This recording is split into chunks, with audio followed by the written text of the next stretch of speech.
iTestify is about testifying of what Jesus Christ has done and can do in each of our lives.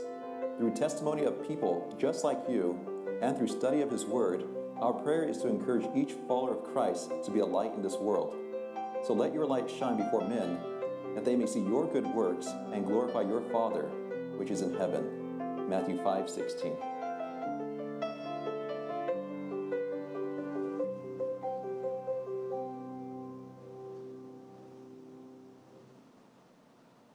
Hello, everybody, and welcome to iTestify. We're so happy to have you joining us.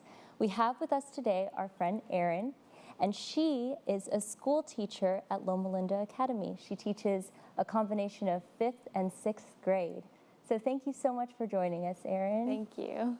Well, we are going to talk about and discuss what role education has played in your life, and now you as a very young educator yourself. So please, start from the beginning. Tell us how you even got involved in this. I don't believe it's something that you wanted to do as a teacher. Yeah, it's true. I went to a school in Tennessee, and I was dead set on becoming a clinical psychologist and wanted to start my own practice and really reach out to that community. But I just wasn't quite sure about it, and I knew that it was really important for me to know God's will about where I was going to end up and spend most of my time.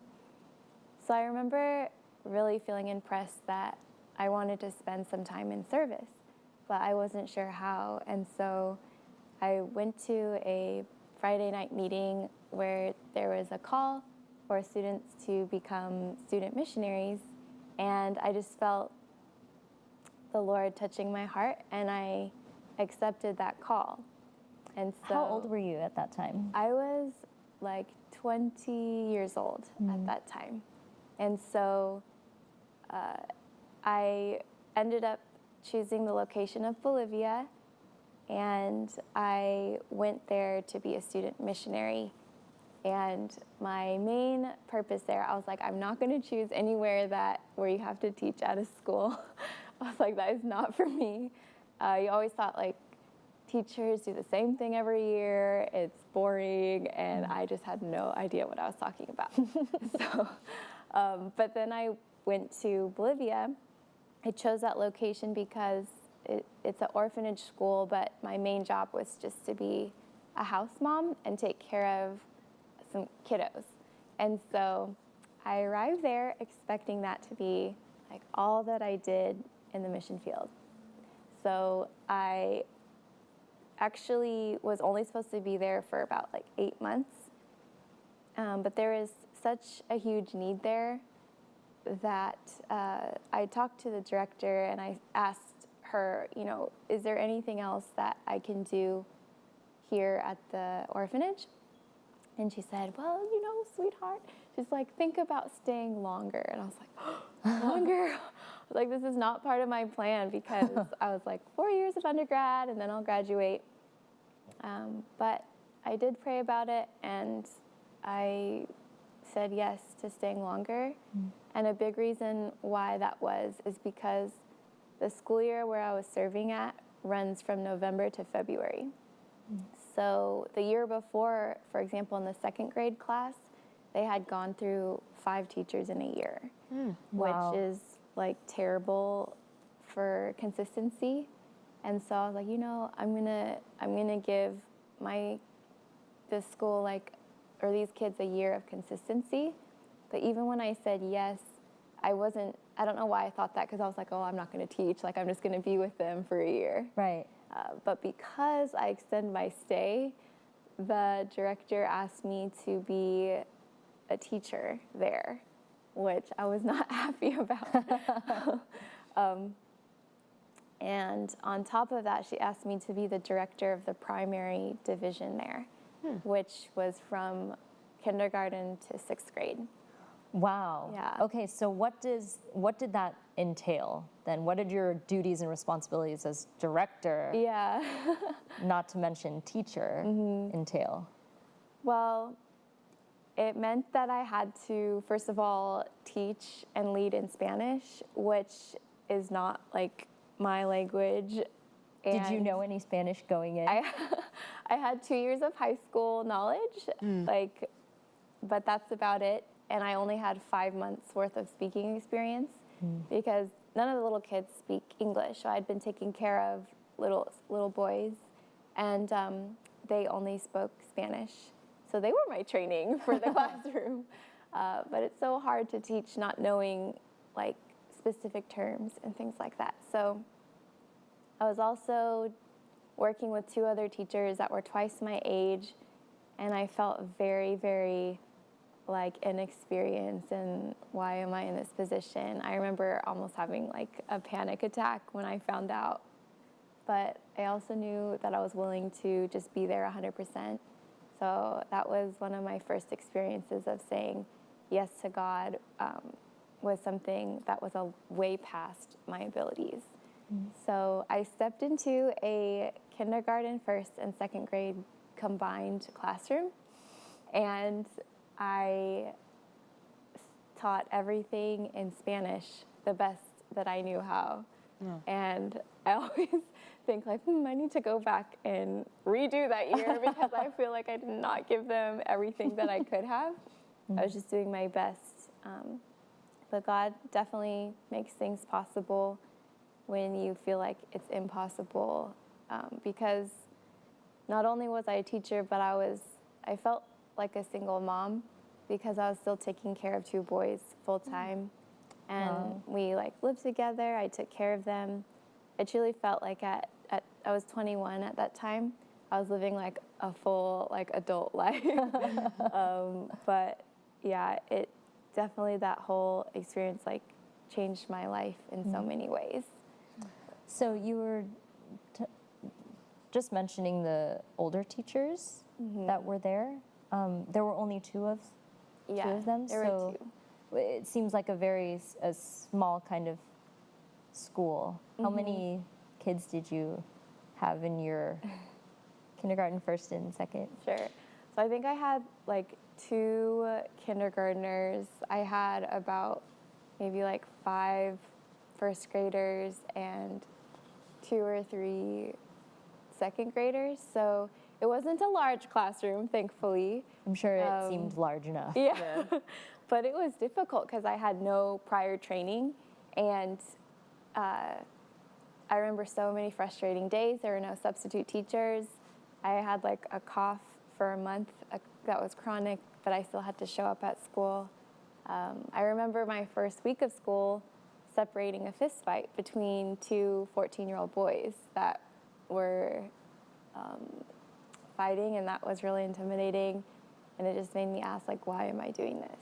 But I will share, like, the first day of school that I stepped in the classroom, I just felt like something clicked, and it felt so exciting to have the opportunity to teach these kids with my limited abilities, but something just came to life in me on that day, and I know that God had answered my prayer about what to do with my life, and I'm so passionate about teaching. Like, when I get a paycheck, I'm like, oh, like I'm getting paid for this. And so I get excited about what I do, and I just really enjoy it. So, yeah. But one thing that I really want to do someday is to start a school, and that's kind of what propelled me forward after I returned back from my missionary year. So I would have to say that going to Bolivia was definitely, for me, a big conversion experience, I guess, because I remember living a very like status quo Christian life in high school and really searching for a deeper walk with God as I got to college. And I just remember how beautiful it was there in Bolivia we were out in the jungle, by the way, just beautiful trees, like sunshine, really simple food, but lots of deep joy and love. And I remember living out of a suitcase the whole time, battling like mosquitoes every day, and really working with a lot of kids that were in pain from really deep, hurtful experiences. So I just saw something there that was really different than what I had experienced before. And I realized that you don't really need much in life to be happy. Like, you can live with so little and experience so much joy. And so I really simplified my life. I used to love shopping all the time, but after being around kids that are in rags and seeing a lot of people with nothing, it made me feel like, wow, how could I be more saving with my resources? So it definitely was a huge turning point for me in my life. And I knew that teaching was a great avenue in which I could hopefully give back to God and thank Him for everything He's done for me, and hopefully share His love with my students. So I guess it's incredible to reflect and look back, because often God leads us in ways to set the framework and foundation for how He'll use us in the future. So after that really crazy year and a half in Bolivia, I came back to the States and I changed my major to elementary education. And I remember reading a book that really impacted me called Education. And the whole premise of the book is that love is the basis of true education. And that sounds so simple, but it's quite profound when you really reflect on it. And so I really pondered that through my classes and really realized that what does love mean when it comes to teaching math? Or what does love mean when it comes to fostering kids into an actual real relationship with God, not just fun Bible activities? And what does love look like if I never see these kids again? How can I impact them with the one short year I have? And so all these thoughts and ideas always stayed in my mind as I graduated, as I got my first job. I actually taught first at a public school. I taught second grade. But I just really missed the opportunity. I had a wonderful time there, but I missed being able to pray with my students, because there were so many little fights and this and that, and I just wanted to be able to do that. So I actually felt really moved at that time to resign from that position after the year ended. And I just felt strongly that now was the time to dream and to put into practice the things that I have been learning from this book and just from my research and education, and even talking to people who taught in public schools who didn't agree with the way things have always been done, and them wanting to start schools. I'm like, well, maybe I should just start a school. And I was really gung-ho about that, but very, very cautious, because I had only been teaching half a year. Right. And it's not like I had a ton of experience. But I remember talking to different superintendents of education or teachers that had a lot of experience and saying, hey, I really want to start a school. And I expected them to say, oh, Erin, you need more experience and this and that. But nobody ever said that to me once. And I was like, okay, God, what's going on? And so I finally just decided, well, God is someone I can trust, and He's always been that person for me. So I don't need to find a full-time job right now. Maybe I can work part-time and start making connections to start a school. And I had known of 2 school startups in Tennessee that had a similar vision. But as I was praying about the direction to take, I remember getting an email in my inbox that had an invitation to look into a teaching principal position. And I was like, what in the world? This email probably came to me by accident, because I didn't have a lot of experience yet. But I found out later it hadn't. And to make a long story short, I ended up becoming a teaching principal at 25 years old in Central California, and just realized like I wanted to gain more experience as an administrator and still with teaching as well. So share with us how, because you mentioned that you were asked to be director in Bolivia. Did that have any influence over you as a principal? Yeah. So I remember getting that email, and the first memory I had was what I had done in Bolivia. And although it wasn't like anywhere near what you do as like a teacher, I guess, in the American system, it still gave me like the little boost of confidence I needed to say, you know, like God has brought me through something difficult before, and God can do it again. And I know like He's put this desire in my heart. And so around that time, I came across a quote that I really enjoy.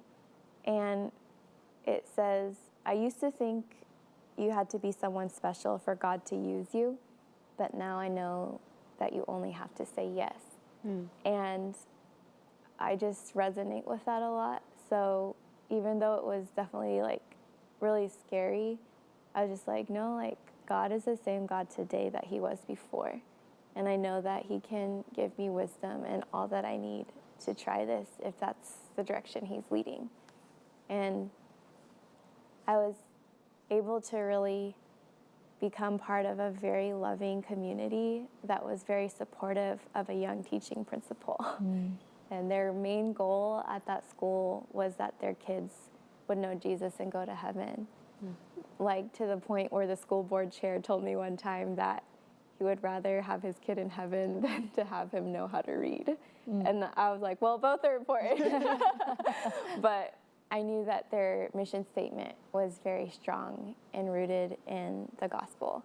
And so I had so much courage to dream up ideas and to work with the people there, and just so much respect was given, which I was afraid of because you're young and you don't know like how to do everything.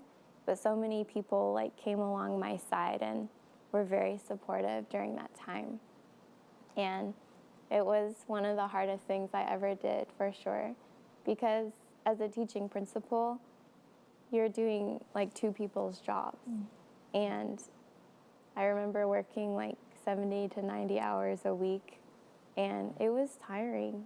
And there was many days I just cried and cried, but I know that God had led me there, and it was so special. I guess I wanted to share a Bible verse that has always led me, like since I was young, and it's in Proverbs 16, verse 9. And I definitely referenced this verse when I was first wondering how God was going to lead my life, and I came across this, and it says in Proverbs 16:9, a man's heart deviseth his way, but the Lord directeth his steps.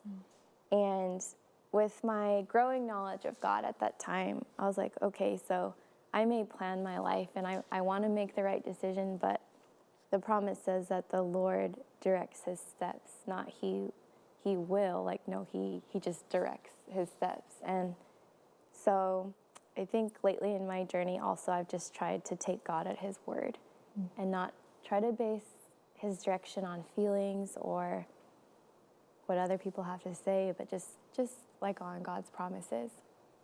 So I was really grateful for that, to have the opportunity to dream big and to do things like I never thought was possible. It was like a truly life-changing experience for me. So, yeah. How do you think that God, like having a relationship with God, has propelled you? Because I know you explained like you had a deeper faith, you grew with Him, but how did that?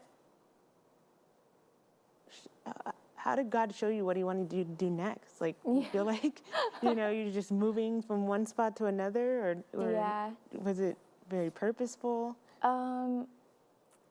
So I remember just a key verse that I relied on when I was even praying for peace about where to go as a student missionary. And the verse in Philippians that says the peace of God passes all understanding. And I remember really trying to grow in my faith journey at that time.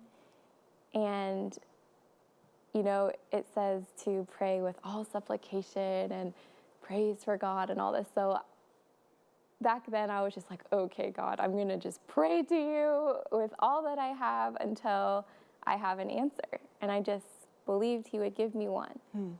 So I remember praying for 3 nights, like as hard as I could, just like praising him and thanking him for all these things and asking him to forgive me for my sins and not to let anything get in the way.